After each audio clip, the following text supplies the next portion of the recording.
গল্পের বয়াম টিমের পক্ষ থেকে আমরা নিয়ে চলে এসেছি আপনাদের জন্য নতুন কিছু গল্প, যা হয়তো আমার আপনার রোজকের জীবনের সাথে ওতপ্রোতভাবে জড়িত। সেই গল্পগুলোই আমরা তুলে ধরব আমাদের পেজ গল্পের বয়ামের মাধ্যমে।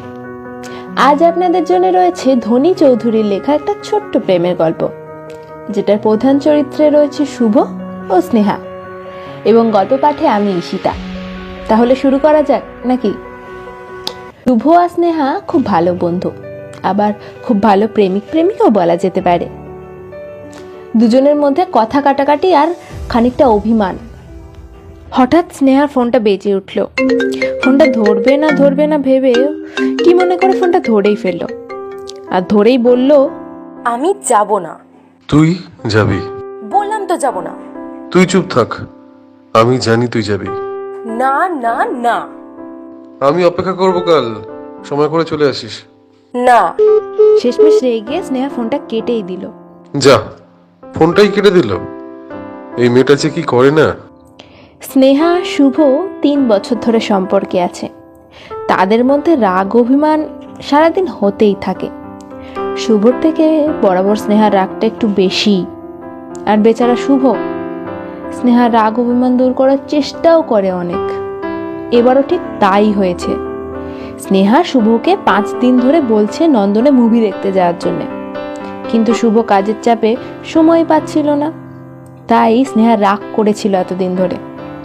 শুভ সেটা বুঝতে পারছিল, তাই স্নেহা রাগ অভিমান দূর করার জন্যে কাল তাকে নন্দনে নিয়ে যাবে। কিন্তু স্নেহা বারবার মানা করে দিচ্ছে যে সে যাবে না, কিন্তু শুভ জানে সে যাবে। সে কখন থেকে দাঁড়িয়েছে, এই মেয়েটার আসার নামই নেই। এত রাগ অভিমান করলে কি চলে? কিন্তু যদি না আসে তাহলে কি হবে? না না, আসবে। আমি চিনি স্নেহাকে, ও নিশ্চয়ই আসবে। প্রায় 20 মিনিট অপেক্ষা করার পরও সে আসছে না। ধুর, এখনো আসছে না।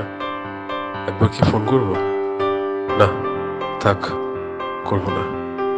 ওর যখন রাগ অভিমান হয়, তাহলে আজ যদি ও না আসে তাহলে আমিও রাগ দেখাবো।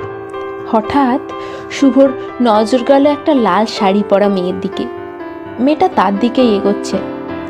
মেয়েটি লাল শাড়ি পরে আছে, সাথে হাতে লাল কাঁচের চুড়ি, কালো টিপ, ঠোঁটে হালকা লাল লিপস্টিক আর খোলা চুল।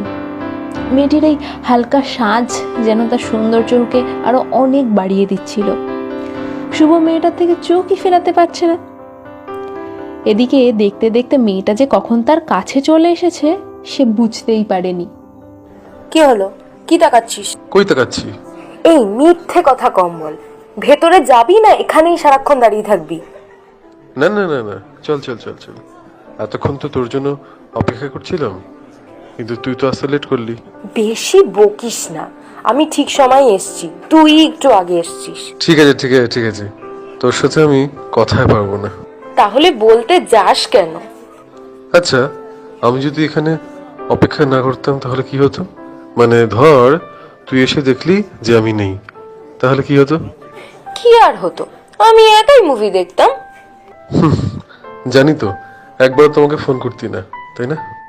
হ্যাঁ, করব না তো? তো কিছু না। তাহলে ভেতরে চল।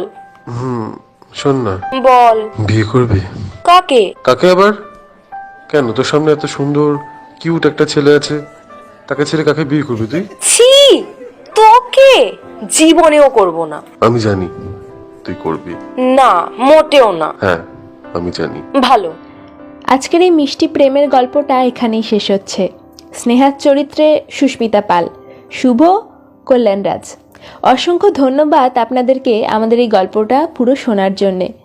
গল্পটা কেমন লাগলো সেটা অবশ্যই জানাতে হবে, এবং এই ধরনের আরও অনেক গল্প শোনার জন্যে আমাদের পেজ গল্পের বয়ামটাকে ফলো করতে হবে।